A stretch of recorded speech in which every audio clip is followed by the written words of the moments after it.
अस्सलाम वालेकुम and welcome to रोशन सवेरा। क्या हाल चाल है सबके? मैं बिल्कुल ठीक ठाक हूँ। Happy Tuesday to everyone. आज मैंने एक सोचा था, मैं आज सुबह बात करूँगी कि हम ईद बहुत नज़दीक आ रही है और ईद के दिनों में क्या होता है कि अब ज़ाहिर हफ्ता 3-4 दिन ही रह गए, तो जानवर जो है गलियों में आना शुरू हो गया है और जानवर जो है वो लोगों ने रखना शुरू कर दिया है। सिर्फ अपने बच्चों को मैं हर साल ये बात करती हूँ जब भी हम ईद के करीब होते हैं, बकरा ईद के करीब होते हैं, कि प्लीज़ अपने बच्चों को समझाएं। इवन बड़ों को भी पता होना चाहिए कि जानवर जानवर को इतनी बुरे तरीके से जो बच्चे भगा रहे होते हैं, ट्रीट कर रहे होते हैं, ये ना करें। अगर चारा खिलाना है या उनको आपने बाजरा खिलाना है, जो भी आपने उनकी फूड आइटम्स जो लेके आते हैं और उनके लिए उनकी ग़िज़ा होती है, उसको भी बड़े तरीके से बच्चों को समझाएं कि उन बच्चों, क्योंकि गर्मी भी बहुत है, तो पानी का कटोरा उनके लिए रख दें, उनको किसी शेड के अंदर रखें। मैंने देखा है बकरों को जो है वो धूप के अंदर खड़ा कर देते हैं। उसके साथ साथ फिर जो गलियों में आप लोग अपने जानवर को खड़ा कर देते हैं, लोगों की एक बड़ी अजीब सी बात होती है। मैं हमेशा सोचती हूँ कि इवन हम लोग हर जगह देख रहे होते हैं, अपने सेट्स पे भी देख रहे होते हैं, जहाँ पे हम अपने घरों को बहुत साफ़ रखने की कोशिश करते हैं कि हमारे घर में कोई गंद ना मचे, हर चीज़ हम डस्टबिन में डाल रहे होते हैं। यही हमारे मुल्क का भी हाल है ना, हमारी आवाम का, सिटीजन्स का यही हाल है कि हम जब किसी दूसरे मुल्क में जाते हैं, किसी भी कंट्री में जाते हैं, तो वहाँ के रूल्स एंड रेगुलेशंस फॉलो करते हैं। But at the same time जब हम अपने मुल्क में होते हैं तो हम कहीं भी कचरा फेंक देते हैं, कहीं भी हमें नज़र आया पान की थूक फेंक दी। अब यही चीज़ें अगर आप बाहर जाएँ तो आप कर सकते हैं? नहीं कर सकते। तो इसी तरह अपने मुल्क को साफ़ रखना, अपने घरों को साफ़ रखना बहुत ज़रूरी है। उसके साथ साथ अगर हम किसी पब्लिक प्रॉपर्टी पे जा रहे हैं, हॉस्पिटल्स हैं या पार्क्स हैं या कोई भी ऐसी जगह है जो पब्लिक प्रॉपर्टीज़ हैं, उनको भी जाके आप मत जो है लिटर करें वहाँ पे, यहाँ पे वहाँ पे कचरा ना फेंकें।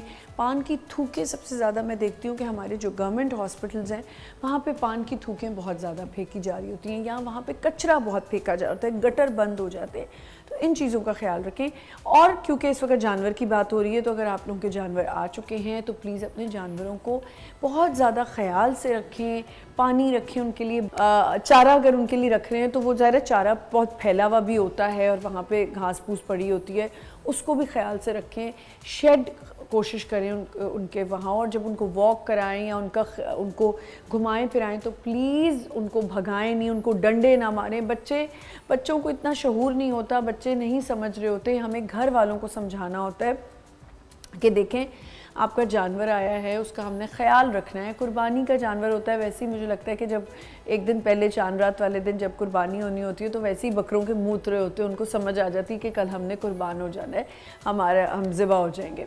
उसके साथ साथ एक और चीज़ बड़ी इंपॉर्टेंट है जो मैं यहाँ पर आज डिस्कस करने जा रही हूँ, वो ये है कि कुछ 2 दिन से बहुत ज़्यादा अर्थक्वेक्स आ रहे हैं, लाइक बहुत माइनर से आ रहे हैं, लाइक 3 पॉइंट समथिंग, जो कहते हैं ट्रेमर्स होते हैं छोटे छोटे, और उसके बाद कोई बड़ी चीज़ होने वाली होती है। कल से हम ख़बरों से बहुत ज़्यादा सुन रहे हैं ख़बरों में, तो प्लीज़ अगर आपको कहीं भी फ़ील हो, क्योंकि कुछ इलाके ऐसे हैं जहाँ कच्चे मकान हैं जिनको इसका अफेक्ट ज़्यादा आया है, क्योंकि ज़लज़ले आए तो वो लोगों को बाहर एवैक्यूएट कर दिया गया, जबकि बहुत से डिफेंस के भी ऐसे अपार्टमेंट्स हैं जिनको एवैक्यूएट करने का कहा गया कि भाई आप लोग पहले ही निकल जाएं। तो इसका भी ख्याल करें। कुछ और चीज़ें होती हैं जिसका ख्याल करना चाहिए, वो आप लोग गूगल पे पढ़ सकते हैं कि जब अर्थक्वेक्स आ रहे होते हैं तो आपने क्या प्रिकॉशंस करनी होती हैं। एक ये बात डिस्कस करनी थी। एक और चीज़ बहुत ही ज़्यादा एक बहुत अफसोसनाक एक वाक़या हुआ है, सानिया हुआ है। 4 दोस्त जो है वो टूरिज़म इटली से आए हुए थे और टूरिज़म करने गए थे सरगोदा, गिलगित, और घूमने फिरने, क्योंकि हमें हमारा मुल्क इतना खूबसूरत है कि उसको एक्सप्लोर हम बहुत ज़्यादा इस पे बात भी करते हैं, ट्रैवल व्लॉग्स भी देख रहे होते हैं, और ट्रैवलिंग करने का बच्चों को शौक़ होता है कि अपने मुल्क को भी एक्सप्लोर करें। ज़ाहिर है आप इटली में रह रहे हो, आप स्विट्ज़रलैंड में रह रहे हो, जब आप दोस्त अपने मुल्क आके मिलते हैं तो उनका दिल चाहता है कि हम कुछ जाके ज़रा अपनी पहाड़ों को देखें। प्लीज़ मेरी यही है कि मैं ये ज़रूर कहना चाहूँगी कि अपने लोगों को, अपने सिटीज़न्स को फैसिलिटेट करें। ये जो मिलजुल के लोग निकलते हैं, नीलम वैली से कभी कोई गिर गया, नीलम वैली से एक दफ़ा गाड़ी गिर गई। ये लड़के सरगोदा और गिलगित की रोड के बीच में थे जहाँ ये ओवर स्पीड करके जा रहे थे और इनकी गाड़ी खाई में गिरी, पानी में गिरी और 9 दिन तक वो बच्चे लापता रहे चारों। कोई वहाँ फैसिलिटेट करने वाला नहीं था, कोई इमरजेंसी, कोई फर्स्ट एड, कुछ भी नहीं, कोई पेट्रोलिंग नहीं होती, कुछ नहीं होता। जबकि हमारे मुल्क में पता है कि अब टूरिज़्म बढ़ता जा रहा है, लोग कोशिश करते हैं कि वो बाय रोड जाके जो है वो माउंटेन्स की तरफ जाएं और ये जाके एक्सप्लोर करें। स्कर्दू है, गिलगित है, हुंज़ा है, बहुत सी खूबसूरत जगहें हैं पाकिस्तान में जहां हम जाना चाहते हैं, लेकिन जस्ट बिकॉज ऑफ दिस हम अवॉइड करते हैं। अब देखें, एक हादसा हुआ, 9 दिन तक बच्चे मिले नहीं और वो चारों लड़के जो है वहाँ से मैसेजेस करने की कोशिश कर रहे थे, वहाँ कोई सिग्नल्स नहीं है रास्ते में। तो खुदा के वास्ते हमारी टूरिज़्म, मिनिस्ट्री ऑफ टूरिज़्म को चाहिए कि इन जगहों को कम से कम फैसिलिटेट करें। वहाँ पे गाड़ियाँ होनी चाहिए, वहाँ पे पुलिस होनी चाहिए, just to keep a check कि अगर कोई गिर भी जाता है। देखिए, मौत तो बरहक है और आनी है, कहीं पे भी आनी है। वो देखें, इटली से they came here to meet their families and they made a plan. Gujarat से वो लड़के निकले, किन खुशियों से निकले। जिस तरह उनके घरों में जो है वो जब उनकी डेड बॉडीज़ आई, तो कल मैं देख रही थी बहुत ज़्यादा सोशल मीडिया पे कि उनके घर में खुराम मचा हुआ था। तो खुदा के वास्ते अगर आप कोई ऐसा ट्रिप प्लान करते हैं और आप जाना चाहते हैं तो कोशिश करें कि एक तो प्लान जाएं, ओवर स्पीड ना करें। देखें, उसकी बॉटल जो गाड़ी के अंदर जब उन्होंने पूरी इंस्पेक्शन की तो उनका जो वो था ना ब्रेक वाला, जहाँ पे एस्केलेटर होता है और सब कुछ होता है, तो उस जगह पे एक बॉटल फंसी हुई थी, विच आई डोंट नो विच कि वो ट्रू था या नहीं था, but there was a clip जहाँ एक बॉटल स्टक हो गई थी। एंड अगेन वो लड़के पूरी रात से जागे हुए थे and they were switching, driving switch कर रहे थे वो। तो ये भी एक बहुत बड़ा फैक्टर होता है कि आपने नींद पूरी नहीं की हुई है और आप गाड़ी चला रहे हैं, मुसलसल कॉन्स्टेंटली गाड़ी चल रही है कंटिन्यूसली, और फिर जाके वो एक्सीडेंट हुआ, वो नीचे गिर गए।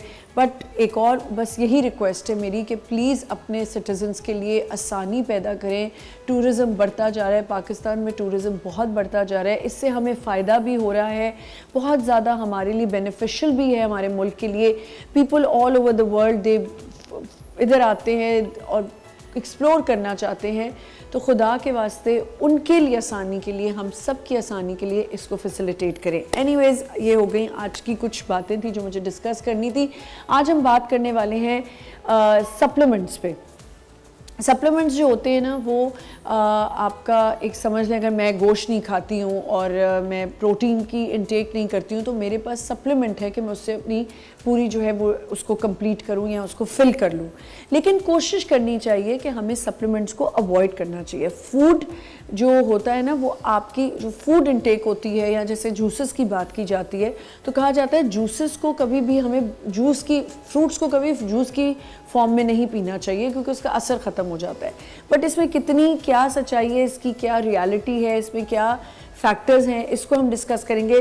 फूड आइटम्स हमारे लिए इंपॉर्टेंट हैं, लेकिन उसके साथ साथ सप्लीमेंट्स की क्या इंपॉर्टेंस है हमारी ज़िंदगी में, उस पर बात करेंगे। बच्चों को ख़ास तौर पे जब हमें कोई डिफिशेंसी हो रही होती है या वो कुछ खाना पीना नहीं कर रहे होते, छोटी उम्र में होते हैं, तो उनको हम सप्लीमेंट्स पे लगा देते हैं कि उनको हम गमी बेयर्स दे देते हैं, कभी उनको हम किसी और फॉर्म में चीज़ें देने लग जाते हैं ताकि उनकी जो डिफिशेंसीज़ हैं वो कंप्लीट हो जाएँ और फिल हो जाएँ। इस पर हम बात करेंगे। हमारे साथ डॉक्टर्स होंगे, यहाँ पे हमारे साथ ट्रेनर होंगे, उनसे भी पूछेंगे जो ये जब हम जिम जाते हैं और हम स्टीरॉइड्स लगा रहे होते हैं या सप्लीमेंट्स ले रहे होते हैं, क्या वो हमारे लिए फ़ायदेमंद हैं या वो हमारे लिए एक नुकसान है। एक छोटा सा ब्रेक लेते हैं, will be right back.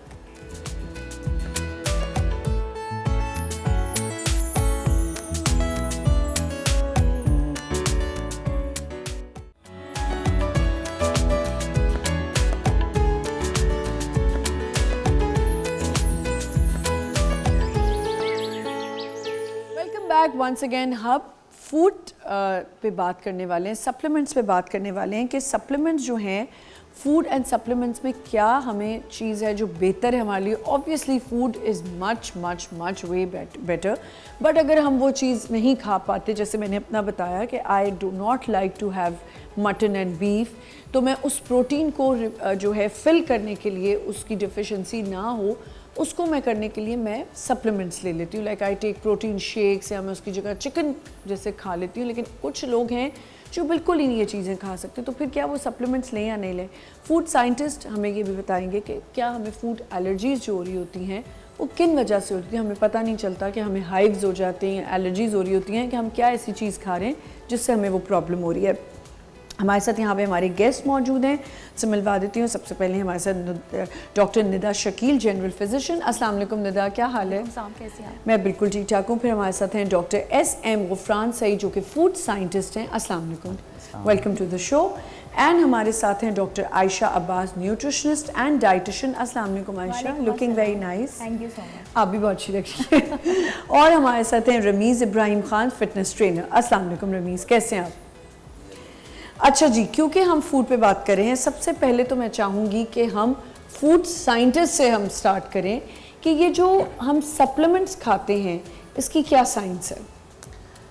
Thank you. देखें, आपने अभी बात की है फूड सप्लीमेंट न्यूट्रिशन के हवाले से, तो एक बुनियादी चीज़ जो है यहाँ ज़रा समझने की है वो ये है कि हम जिस चीज़ को फूड और न्यूट्रिशन समझ के इस्तेमाल कर रहे होते हैं, इसमें ज़रा सा फ़र्क है। हर वो चीज़ जो आप खा सकते हैं वो फूड है, फूड में एनर्जी मौजूद होती है जी। फूड के अंदर मेटाबॉलिक सिस्टम को करवाने के लिए, बॉडी में परफॉर्मेंस करवाने के लिए जो है वो एक्शंस मौजूद होते हैं, और उसकी परफॉर्मेंस के लिए कुछ उसके हेल्पर्स होते हैं। तो उसको हम बेसिकली फूड को दो हिस्सों में डिवाइड करते हैं, मैक्रोन्यूट्रिएंट, माइक्रोन्यूट्रिएंट। माइक्रोन्यूट्रिएंट में प्रोटीन, कार्बोहाइड्रेट, फैट आ जाते हैं, और माइक्रो में विटामिन, मिनरल और वाटर आ जाता है। सही। अच्छा, अब होता क्या है कि इसमें स्पेशली जब हम बात करते हैं माइक्रोन्यूट्रिएंट में विटामिन्स और मिनरल्स की, तो बहुत सारे फूड ऐसे हैं जिनके अंदर विटामिन्स और मिनरल्स सिरे से नहीं होते। मैं एक एग्जांपल दूंगा, आपको बात समझ में आ जाएगी। मिसाल के तौर पे कोला ड्रिंक का एक ग्लास है जी, और दूध का एक ग्लास है, दोनों की कैलोरिक वैल्यू सेम है। अच्छा। लेकिन जब आप न्यूट्रिशनल वैल्यू की बात करेंगे तो दोनों डिफरेंट है। फॉर एग्जांपल, आपको कोला ड्रिंक से सिवाय कार्ब के और कुछ भी नहीं मिलने वाला, ना प्रोटीन है, ना विटामिन्स हैं, ना मिनरल्स हैं। उसके मुकाबले में अगर आप मिल्क के ग्लास की बात करेंगे, that is proper complete nutritious diet, जिसमें प्रोटीन भी है, कार्बोहाइड्रेट भी है, फैट भी है, विटामिन भी है, मिनरल्स भी हैं, और अदर बायोकेमिकल कंपाउंड्स ऐसे हैं जो बॉडी को नरिश करने के लिए मौजूद होते हैं। तो food is the thing which provide complete nutrition, but every type of the food cannot provide the nutrition. Okay, ठीक है। डॉक्टर निदा, मुझे ये बताएं कि you're a general physician, right? कौन सी ऐसी हमारी deficiencies हैं जो हमें सप्लीमेंट लेना ज़रूरी है विद द फूड? आपको एक मैं बड़ी इंटरेस्टिंग बात बताऊंगी कि पाकिस्तान के अंदर, पहले तो मैं बताऊं कि ओवर न्यूट्रिशन भी बहुत कॉमन है और अंडर न्यूट्रिशन भी बहुत कॉमन है। हम इन दोनों चीज़ों में हमने जो है ना मास्टर्स किया हुआ है और इन दोनों जो लोग हैं ना, दोनों तरह की पॉपुलेशन, इन दोनों में डेफिशिएंसीज पाई जाती है। ठीक है। जिस तरह डॉक्टर साहब ने बात की कि दूध और पेप्सी, ठीक है, तो या जो भी कोला ड्रिंक्स, राइट, तो जो है इसके अंदर दोनों में ये है कि वो लोग ज़्यादा खा रहे हैं, वो लोग कम खा रहे हैं। हाँ। दोनों में न्यूट्रिशनल डेफिशिएंसी। अगर हम पर्टिकुलरली बात करें तो चिल्ड्रन, इन्फेंट्स, यंग चिल्ड्रन, ठीक है, और एल्डरली जिनके दांत नहीं होते, जिनको बहुत सारी बीमारियां होती हैं, उनको सप्लीमेंट्स की ज़रूरत पड़ सकती है। ठीक है। एक नॉर्मल आदमी या औरत एक है, वो एडल्ट हमारी तरह, ठीक है, उसे खाना पीना चाहिए, डाइट को मिक्स करना चाहिए, ठीक है ना, और हेल्दी डाइट इस्तेमाल करनी चाहिए रादर देन टेकिंग सप्लीमेंट्स। ठीक है। अच्छा डॉक्टर आयशा, मुझे बताएं बात कि ये जो हम सप्लीमेंट्स की बात करें, या as a dietitian what you suggest कि जैसे निदा ने एक बात की कि हम ओवर भी कर जाते हैं, अंडर भी कर जाते हैं। अब बच्चा है छोटा, कल एक हमारे यहाँ हमारे साथ न्यूट्रिशनिस्ट थी, उन्होंने भी ये बात एक की कि breast feeding is very very important, which I totally agree. क्या डब्बे का दूध देना इज़ नॉट इक्विवेलेंट अगर हम माँ का दूध नहीं दे पा रहे? तो जो माँ का दूध है ना, उसका तो कोई नेमुल बदल नहीं है, बिल्कुल, क्योंकि जो उसमें एंटीबॉडीज मिलेंगी बच्चे को, वो डब्बे के दूध के अंदर नहीं होती, ठीक है। तो इसकी तो कोई दो राय नहीं, मतलब दो राय ही नहीं है। आप कोई भी ब्रांड ले लें, कुछ भी कर लें, जो माँ का दूध है, जो उसके ज़रिए बच्चे को एंटीबॉडीज़ मिलनी है, वो डब्बे के दूध के ज़रिए बच्चे को नहीं मिल सकती। तो ये बात नहीं, अगर देखें डॉक्टर आयशा, मेरे कहने का मतलब ये कि अगर वो बच्चे को माँ नहीं दे पा रही तो क्या डब्बे का दूध देना नुकसान है? मेरा ये मतलब है। क्या नहीं, डब्बे का दूध देने का नुकसान कोई नहीं है, क्योंकि उसमें वो तमाम तर जो प्रोटीन्स बच्चे को चाहिए होती हैं, जो फैट्स चाहिए होती हैं, जो कार्बोहाइड्रेट्स चाहिए होती हैं, वो उसी फार्मूले के तहत डाल दी जाती हैं जिसकी ज़रूरत बच्चे को होती है। सिर्फ वो एंटीबॉडीज़ जो होती हैं वो उसके अंदर मौजूद नहीं हो सकती, लेकिन बाकी तमाम तर ग़ज़ाइयत जो होती है वो फार्मूला बेस्ड मिल्क के अंदर मौजूद होती है और बच्चे की नशोनुमा भी उसी तरीके से होगी, ग्रोथ भी उसी तरीके से होगी। अगर किसी वजह से माँ काम पे जाती है, किसी बीमारी या इलनेस का शिकार है, तो किसी किस्म का कोई ऐसा मसला नहीं होगा। ठीक है, एक और चीज़ मुझे बताएं कि जब हम सप्लीमेंट्स की बात करते हैं, बिल्कुल ठीक, so while a woman is pregnant she needs to takes few of the supplements, right? कि उसको फॉलिक एसिड भी खाना है, उसको दूसरी भी ज़र्बेक्सी भी खानी है, सब सप्लीमेंट्स सब ले रहे होते हैं। Why is that? It is that whenever you have to start and go for supplements, you cannot start supplements without the prescription of a doctor. Doctor ने आपको प्रिस्क्राइब कर दिया, डॉक्टर के पास विजिट किया, इधर यू आर प्रेग्नेंट या आप एक नॉर्मल ह्यूमन बीइंग हैं, वहाँ पे हो जाता है आपका डायग्नोसिस कि आप प्रेग्नेंट हैं या आपको खून की कमी है या आपका कोई थायराइड हार्मोन है या विटामिन डी है या हीमोग्लोबिन खून की कमी, जो ये चीज़ें, या कैल्शियम हमारे पास है मौजूद। If you are a perfect and normal human being जहाँ पे आपके ब्लड टेस्ट ठीक है और आपका वज़न आपकी हाइट के बराबर है, आपके अंदर किसी चीज़ की कोई कमी नहीं है और आप एक बैलेंस डाइट ले रहे हैं जिसमें तमाम तर ग़ज़ाइयत मौजूद है, मैक्रो माइक्रो न्यूट्रिएंट्स, तो आपको सप्लीमेंट्स की ज़रूरत नहीं है। बट अगर मेरी जितनी नॉलेज है और मैं खुद बच्चों की माँ हूँ, मुझे तो ऐसा लगता है जब भी हमने डॉक्टर को दिखाया और फर्स्ट ट्राइमेस्टर ख़त्म होता था तो हमें ये पता होता था कि जी अब इस 4th मंथ से हमने ये सप्लीमेंट्स खाने हैं। If you are visiting a doctor, you see, that's the doctor is so there's a confusion. I want to talk about this कि ये क्यों होता है, इसको हम आगे बढ़ाएंगे। जी निदा बोले। एक्चुअली पाकिस्तान या कोई एशियन पॉपुलेशन जो है ना, उसमें आयरन डेफिशिएंसी है, ठीक है, और जो बच्चे हैं उनमें न्यूरल ट्यूब डिफेक्ट्स आते हैं अगर फोलिक एसिड वगैरह ना हो, तो रिसर्च वगैरह को देखते हुए फिर डॉक्टर प्रिस्क्राइब करता है। ये ज़रूरी नहीं है कि अगर आप में आयरन डेफिशिएंसी है तो आप लेंगे, अगर नहीं है तो आप नहीं लेंगे। ठीक है सही। मुझे एक बात बताएं कि ये जो हम जिम में ख़ास तौर पे ट्रेनिंग के दौरान या लोगों ने जिम स्टार्ट किया, वो प्री वर्कआउट भी सप्लीमेंट ले रहे होते हैं और पोस्ट वर्कआउट भी ले रहे होते हैं, वो सेफ है? देखिए सेफ तो नहीं है।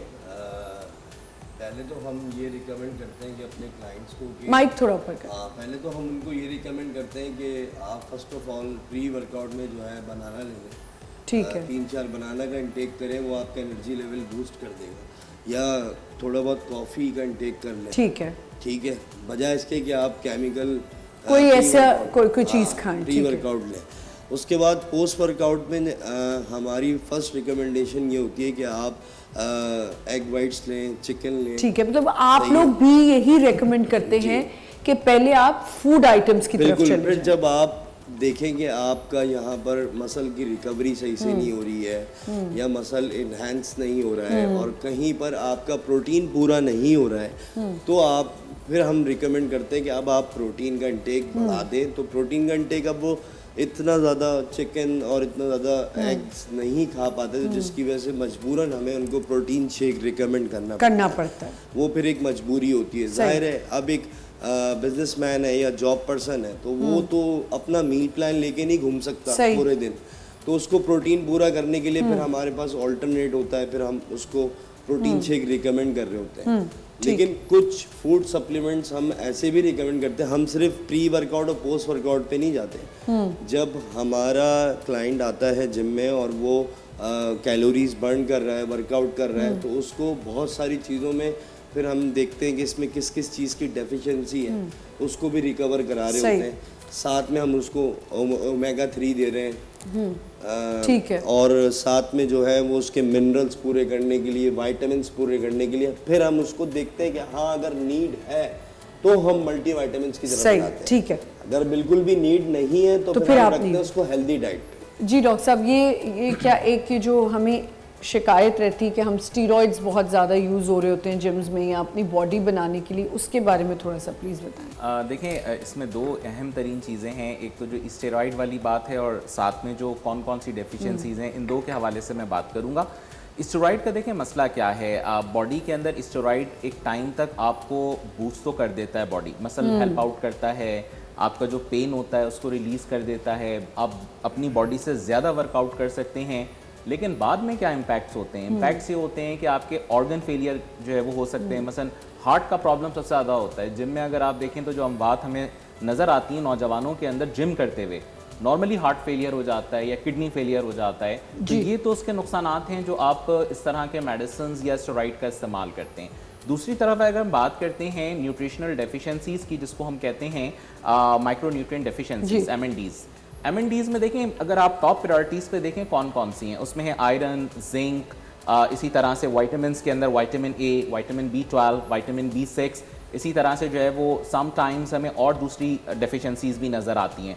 स्पेशली अगर हम आयरन की बात करते हैं ना, देखें आयरन में प्रॉब्लम क्या है, हमारा जो सबसे बेस्ट वेजिटेबल काउंट होता है ना आयरन इंटेक के हवाले से, वो है स्पिनच, पालक। स्पिनच है, बिल्कुल। लेकिन पालक की जो बायो अवेलेबिलिटी है आयरन की, दैट इज़ वेरी लो।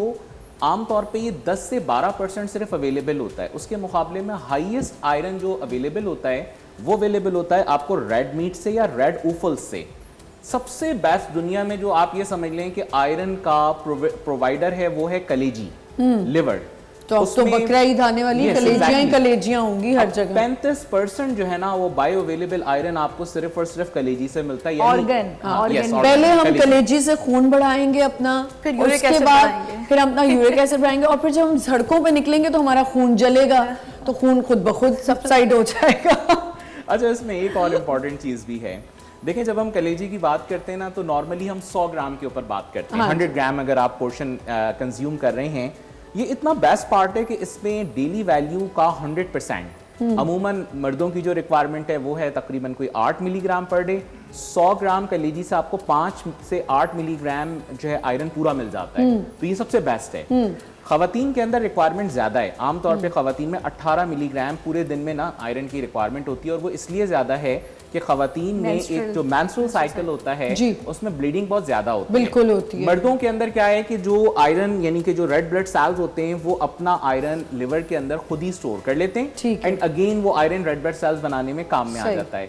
अच्छा, खवातीन का मसला क्या है कि वो रेड मीट यूज़ नहीं करती, वो लिवर कंज्यूम नहीं करती, वो किडनी कंज्यूम नहीं करती, ब्रेन का पोर्शन कंज्यूम नहीं करती, हर वो चीज जिससे आयरन मिल सकता है जाती है। एक्चुअली माँ जो है वो कंज्यूम तो बहुत करती हैं, ब्रेन आप कैसी बातें करें, मगज तो सबसे ज्यादा दूसरों का खाती है ना एक्चुअली, अपना नहीं ना। नहीं हम भाई, मैं अपनी बात कर रही हूँ, मैं किसी और की बात नहीं कर रही। मैं बहुत सर खाती हूँ। स्टीरॉइड्स पे मैं एक बात कहना चाहूँगा कि स्टीरॉइड्स जिम के अंदर हर बच्चे को नहीं दिया जाता। जी स्टीरॉइड्स सिर्फ प्रोफेशनल्स के लिए। लेकिन मैं आपको एक बात बताऊं, ये भी एक चीज है कि आप लोग ना भी देना, ये बच्चे खुद पकड़ के स्टीरॉइड लगाते हैं। ये ट्रेनर्स का काम नहीं है। सबसे बड़ा अलमिया ये है कि जिनको नॉलेज है, जिनको मालूमात है, उनकी तरफ नहीं जा रहे हैं, बच्चे जा रहे हैं शॉप्स पे। शॉपकीपर उनको बता रहा है कि बेटा साइज गेन करना है, ये स्टीरॉइड्स ले लो, सलमान खान बनना है। हाँ, आपको श्रेड करना है, कट करना है, आप ये ले लो। प्रोफेशनल्स मौजूद हैं इस वक्त इस चीज। भाई सलमान खान के अलावा भी लोगों की बॉडी है, आप तो बस सलमान खान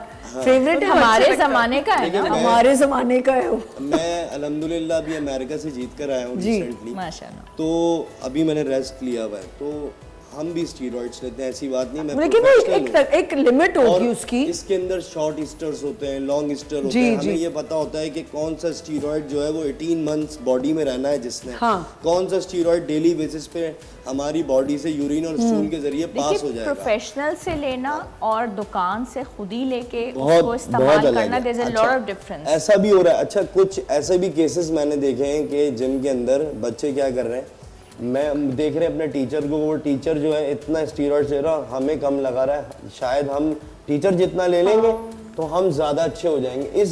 इस पे भी उनके जो है, जैसे डॉक्टर साहब ने बताया कि ऑर्गन्स ख़राब हो रहे हैं, हेयर लॉस हो रहे हैं, और बहुत सारे साइड इफ़ेक्ट्स हो रहे हैं।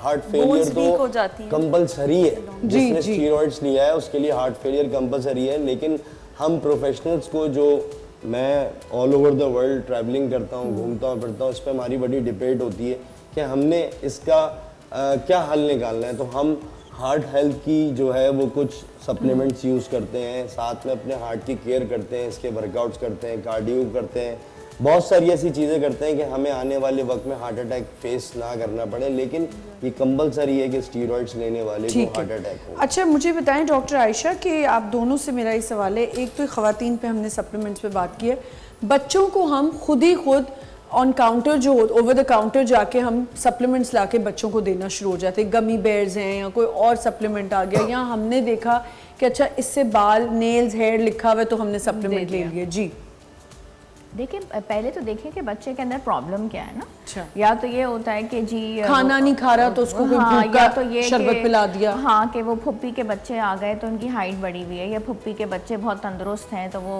दिल में ख्याल आया और बच्चे को ला के दे दिए।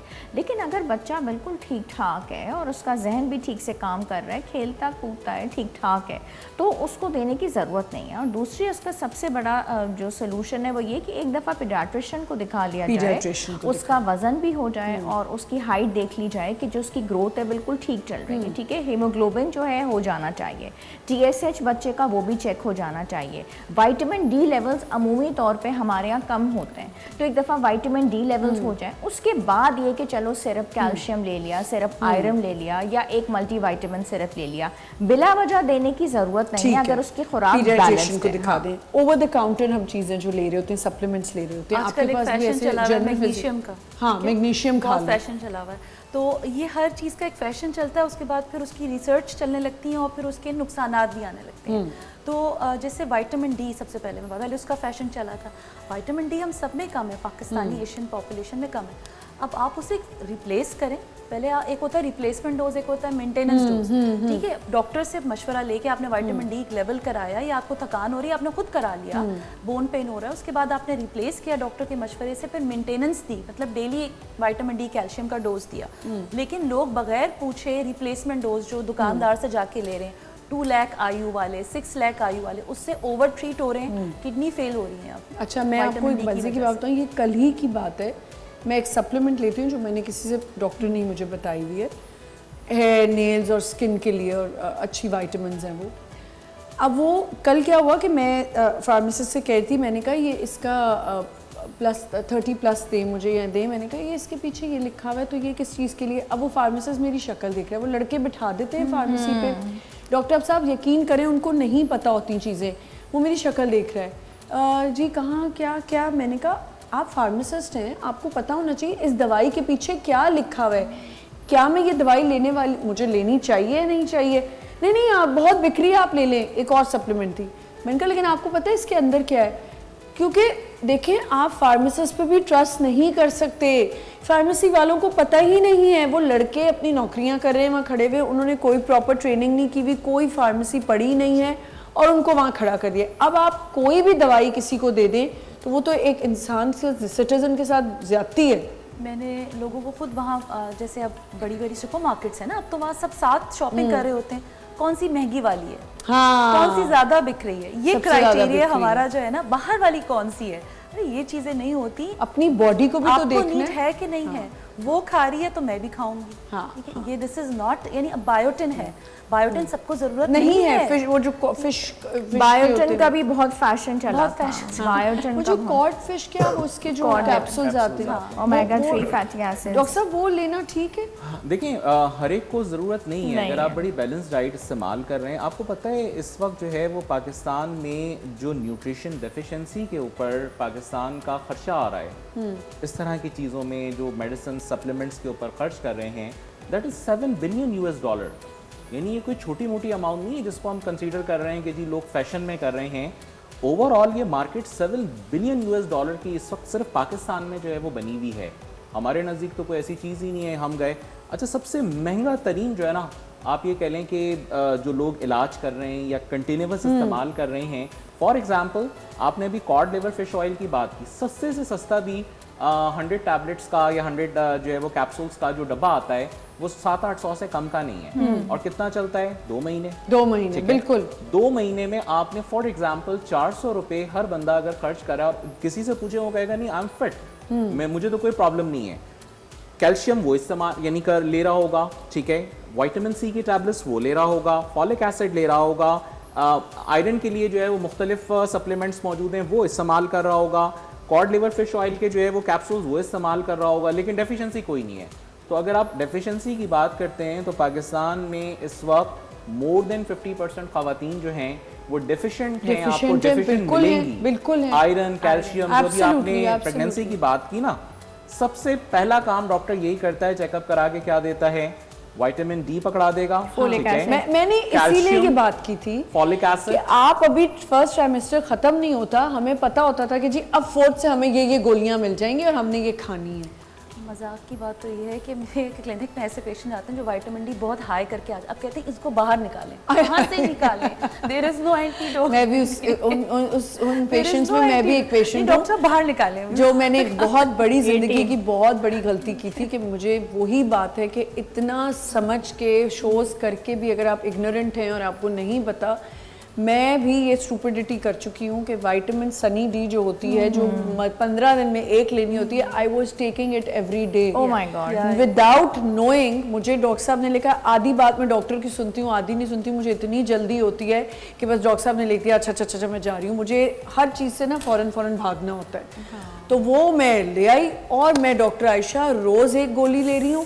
अब मुझे इसकी ऐसे हुआ कि मुझे घबराहट, अब मुझे एंग्जाइटी हो, मुझे हॉट फ्लैशेस हो, मुझे समझ ही नहीं आया कि मैंने कहा मैं तो विटामिन डी भी ले रही हूँ, सब कुछ हो रहा है। तो अल्लाह भला करे, मुझे किसी ने कहा कि आप विटामिन में क्या लेती हैं? मैंने कहा देखो मैं रोज़ विटामिन डी लेती हूँ। ओ हो मेरे तो आप पागल हो गई हैं, क्यों लेनी? तो प्लीज़ ये मैं अपने एक्सपीरियंस से बता रही हूँ कि जब तक आप डॉक्टर की बात पूरी ना सुने या जो पर्चा साथ आता है उसको एक दफ़ा पढ़ लें, तो डॉक्टर्स वैसे लिखते बड़ा उल्टा सीधा है तो समझ ही नहीं आता।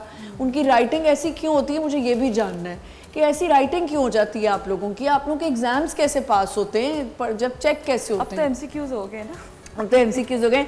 यहाँ पे एक छोटा सा ब्रेक लेते हैं, विल बी राइट बैक।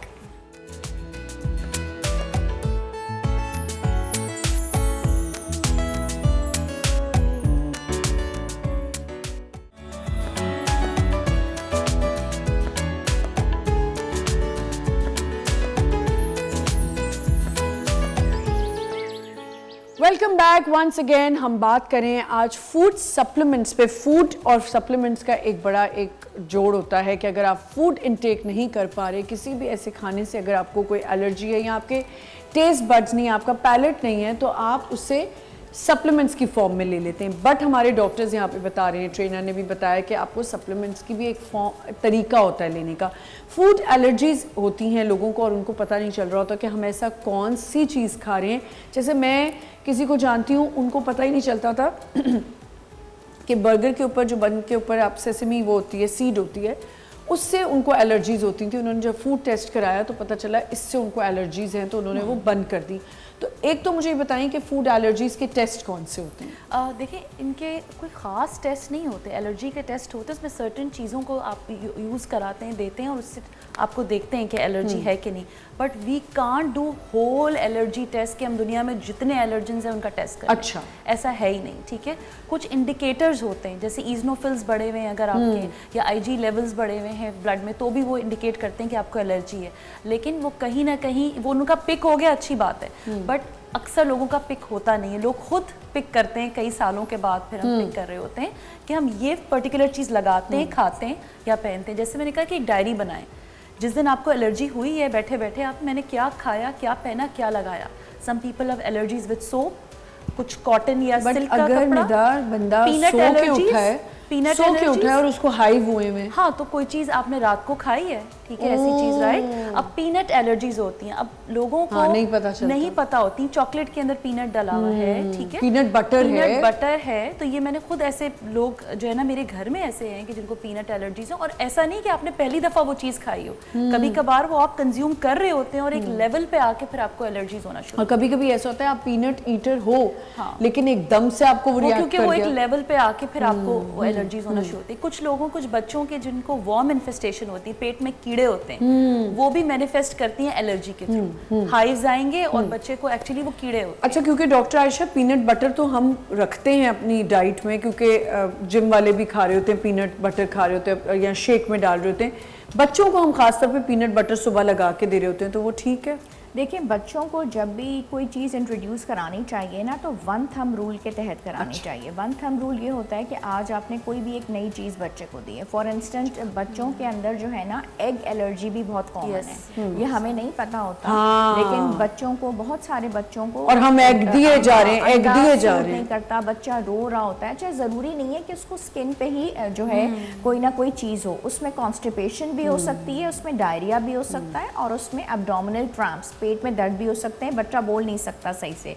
उसके अलावा मिल्क एलर्जी जो है ना वो बहुत ज़्यादा कॉमन है, जिसको हम लैक्टोज इंटॉलरेंस बोलते हैं। तो फिर वो वाला मिल्क बच्चे को देना होता है जो कि लैक्टोज फ्री हो। तो ये बहुत कॉमन एलर्जीज़ हैं जिसमें दूध है, अंडा है, पीनट्स हैं। उसके बाद ये होता है कि जैसे ही बच्चे की पैदाइश हुई और जनाब दादी जान या पुप्पो आ गई, शहद भैया खाला भी कह दिया करें, आप तो दादी पुप्पो के पीछे पड़ी रहती हैं। लेकिन खाला तो मैं कह नहीं सकती, पहले इतना लोग होती है एक्चुअली, खाला इंट्रोड्यूस नहीं खाला कर देती है, खाला अंदर कौन खाला दूसरी माँ होती है, खाला को अंदर किसने आने देना होता है, दादी और फुप्पो बैठी होती है। नहीं ऐसा कुछ नहीं है। डॉक्टर आयशा अपनी स्टेटमेंट चेंज करें, यहाँ दो मर्द हजरात भी बैठे हुए हैं, इनकी भी माएँ हैं, बहनें हैं। तो वो शहद चटाने खाला को कोई नहीं आने देता, और खाला कभी शहद नहीं चटाएगी कि एक नॉर्मलूद बच्चा जिसको किडनीज डेवलप ही नहीं हुए हुए, उसको आप शहद जैसी चीज़ चटा रहे हो, और वो बहुत सख्त एलर्जी प्रोड्यूस कर सकता है, और बच्चे को चटाना ही नहीं होता शहद, लेकिन फुप्पो चटा देती हैं।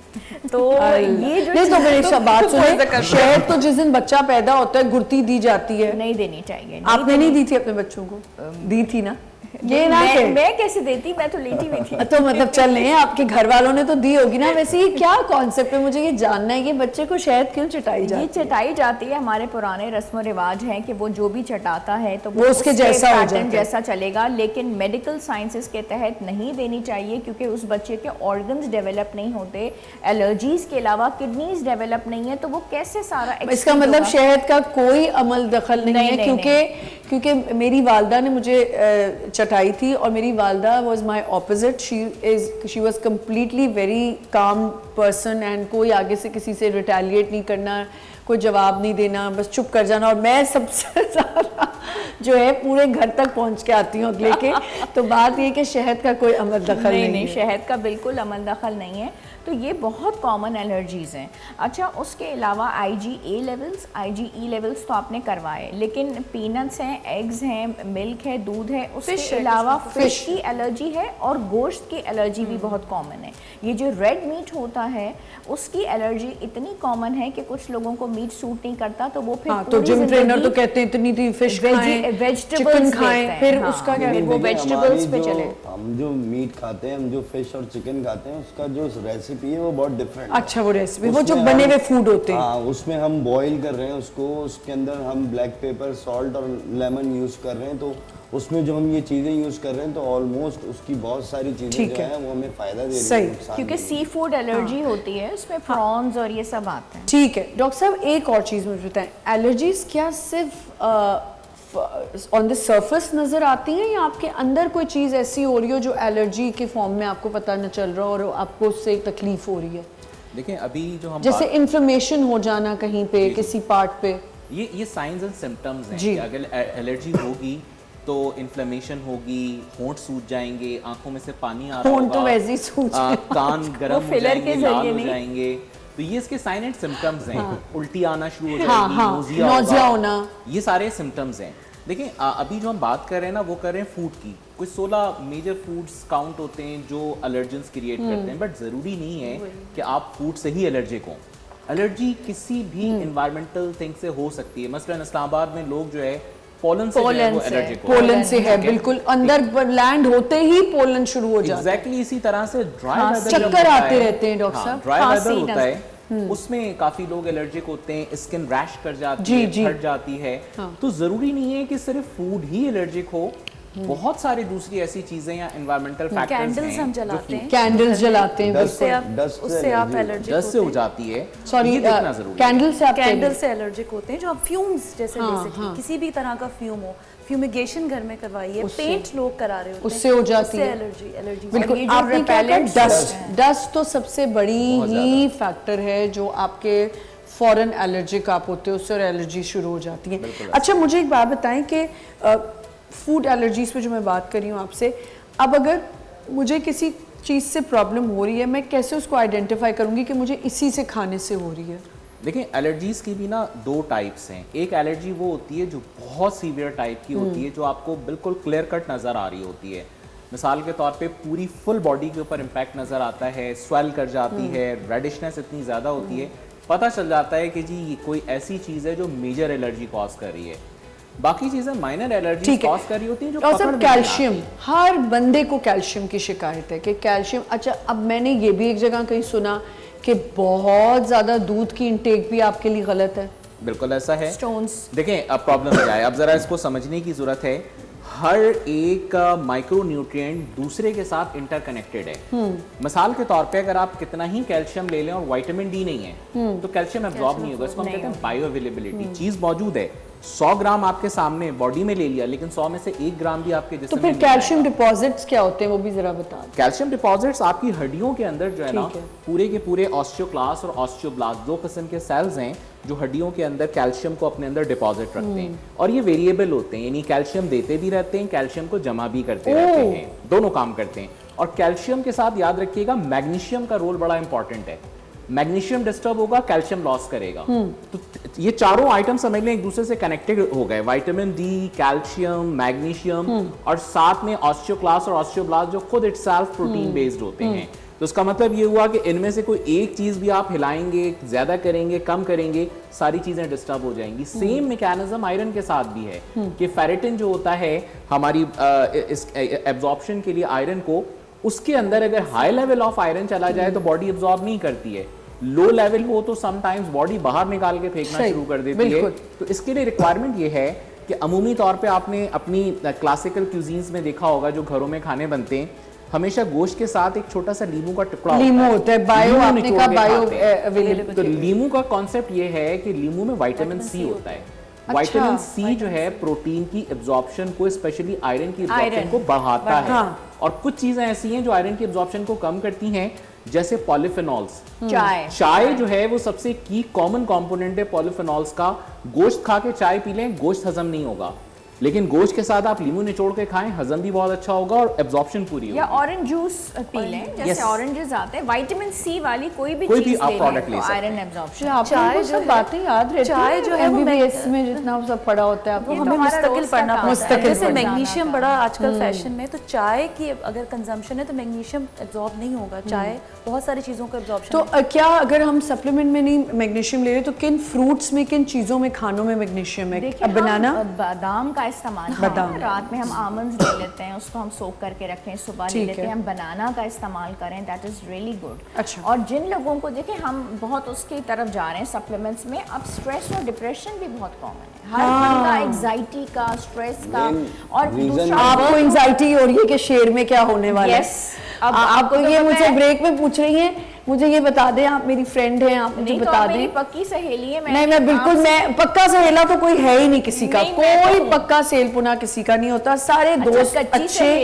सिर्फ कहा करें कि ये मेरे अच्छे जानने वाले हैं, दोस्त हैं, क्योंकि दोस्त वर्ड जो है ना ये कहीं आपको काम नहीं आने वाला। अच्छा जी। तो ये शेर के एक्वेंटेंसेस कह सकते हैं। तो बात ये कि मुझसे आपको तो शेर की एंजाइटी हो रही है कि शेर में क्या होने वाला है, क्या हो रहा है। तो इस तरह की एंजाइटीज हैं, वर्क की एंजाइटीज हैं। अच्छा, फिर फुप्पो के घर में क्या हो रहा है वो यार मुझे बताएं आपका मसला क्या है? पता है आपको क्या होगा? पहले मैं बहुत अंडर रेडार हूँ, मुझे प्लीज माफ करें, मैं तो अपने मुंह से कोई लफ्ज नहीं करूंगी। सबसे पहले तो मेरे पापा मेरे पीछे पड़ जाते कि तुम्हें और कोई नहीं मिलता, तुम घर की क्यों फैमिली टॉक करती हो इतनी। तो ये इनकी फुप्पो है, मेरी नहीं है। मेरी तो बेचारी फुप्पो अल्लाह के पास है। फौरन आप लोगों को बेचारी बना दिया। बहुत अच्छी है। हाँ, मैंने इन जनरल बात की है कि एग्जाइटी हर चीज की है कि उसके घर में क्या हो रहा है, ये क्या हो रहा है, क्या हो रहा है। आप फुप्पो हैं किसी की? मेरा भाई कोई नहीं है, बस तभी उनको फुप्पो के पीछे।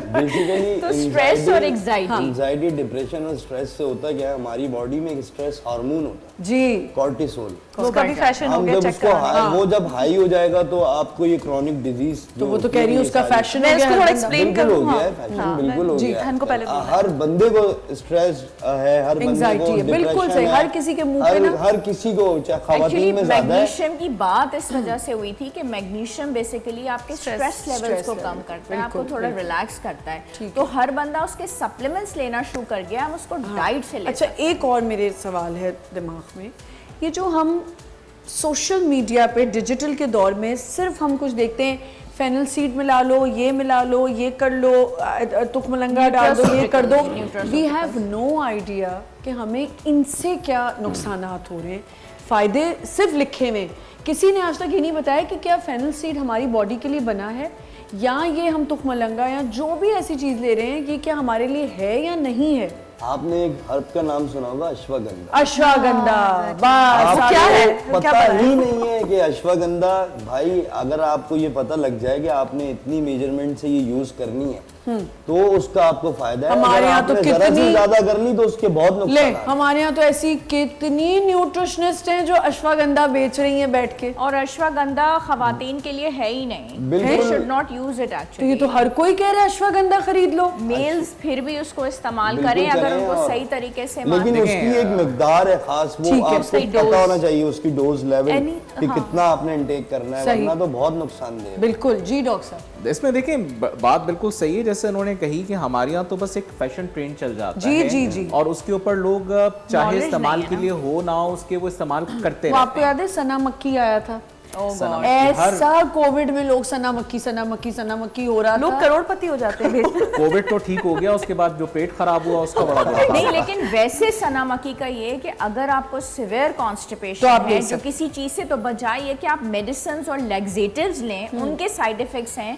तो आप पिंच सनामकी को गर्म पानी में ले लें, आपकी कॉन्स्टिपेशन दूर हो मैडम, जाएगी। पिंच की बजाय बात कर रहे हैं ना, यहाँ तो लोगों ने नहीं, भर नहीं, भर के पिंच की इस्तेमाल बात किया। आयशा मुझे बताइए कि जो मैंने अभी बात की, यही जो हर्बल चीज़ें हैं जो Right. हम खुद से करने लग जाते हैं, ये भी तो एक तरह से नुकसानदेह हैं। बहुत बहुत बच्चों को हम भूख नहीं लग रही, जो मैंने कहा शरबत पिला देते हैं, भूख नहीं लग रही बच्चे को ये पिला दो, वो पिला सबसे दो। पहले डॉक्टर, सबसे पहले सबसे डॉक्टर। पहले तो ये बजाय ये कि अब मोबाइल चूंकि आ गया ना हाथ में, और उसके बाद जो एप्स आ गई हैं और उसमें धड़ाधड़ जो वीडियोस आ गई हैं, और उसमें ये है कि ये मिला के ये पिला दे और ये मिला के ये बना दे और ये खिला दे। एक ब्रेक का वक्त हो don't do गया है, that। यहाँ पे एक छोटा सा ब्रेक लेते हैं। जैसे ही मैं ब्रेक पे जाऊंगी ना, ये मुझसे पूछेंगी ड्रामे में क्या होने वाला है। एक छोटा सा ब्रेक लेते हैं, विल बी राइट बैक।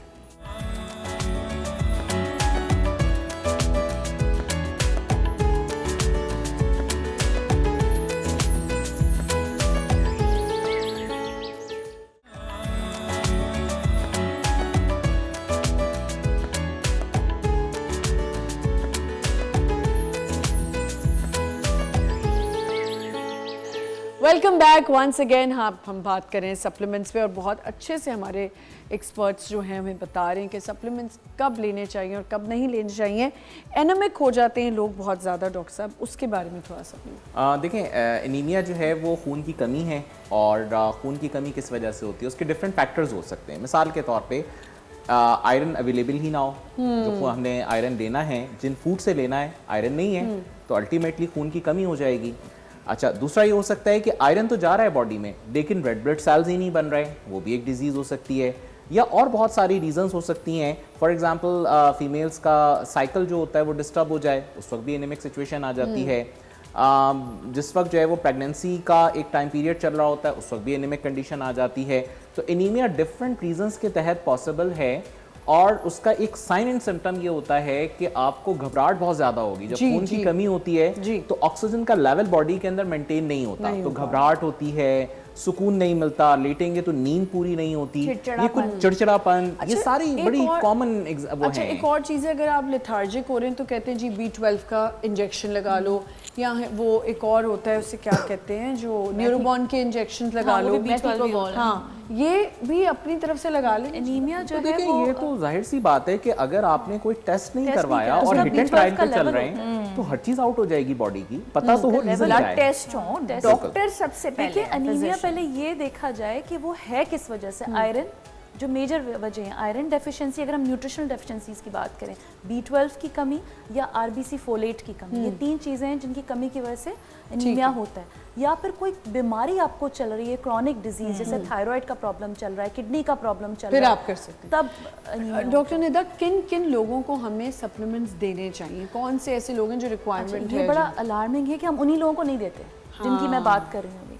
अब बूढ़े लोग हैं डायबिटिक हैं, हार्ट फेलियर है, खाना खा नहीं रहे हैं, यहाँ निगलने में तकलीफ है, फालिज है, नलकी डली हुई है, ये ऐसे पेशेंट्स होते हैं। बेड सोर्स हैं, उनको जिंक की ज़रूरत है, विटामिन सी की, हम उनको खिचड़ी दलिया पापे चाय, बिल्कुल खिचड़ी दलिया पापे चाय, दैट्स इट, ठीक है।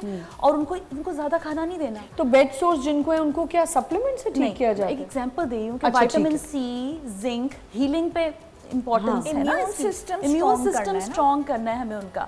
हमें उनको प्रोटीन देना है, अगर किडनी फंक्शन इजाजत देता सही है है। तो हमें उनको प्रोटीन, जैसे हलीम बना के दे दिया, किसी को बिल्कुल पतला दालें मिला ली, थोड़ा सा चिकन मिला लिया और उसको एक नलकी के थ्रू दे दिया, हमने उनको फिर वही खिचड़ी दलिया पापे चाय ये करना है। उन जिनको सप्लीमेंट्स देना, और अगर हम नहीं बना सकते तो there are few supplements available in the market के, हम उनको पाउडर फॉर्म में डाल के थोड़ा पानी में दें, ठीक है, पानी में दे दें, ये सब कर दें हम। और वो महंगे इतने मिलते हैं कि लोग वो भी नहीं देते और लोग बनाना भी नहीं चाहते। तो बेसिकली सप्लीमेंट ज़रूरत है एल्डरली पेशेंट्स को जो नहीं ले सकते, या बच्चों को जिनमें कमियां होती हैं, या जो पेशेंट्स जो कीमो के ऊपर कीमो पे हैं, कीमो वाले अच्छा, जो पेशेंट्स मेरे पास आते हैं क्लिनिक में, वो इतने लेथार्जिक होते हैं, इतने वीक होते हैं।